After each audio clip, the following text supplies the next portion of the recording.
Hi, I'm Nancy Murphy, the Yellow Dot Artist from yellowdotartist.com. Remember to like and subscribe if you like this video. Today I'm going to show you how to take a dark blue and do a gradated step from dark blue to lightest blue. You start by taking more of the blue, or a little bit of the blue and more of the white, and as you move your pile down, each time you add more and more white.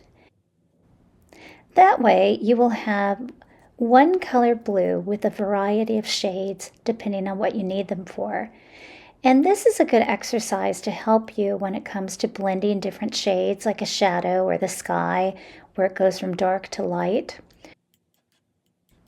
If you can get in the habit of mixing the different shades before you paint, it allows the painting process to be much easier.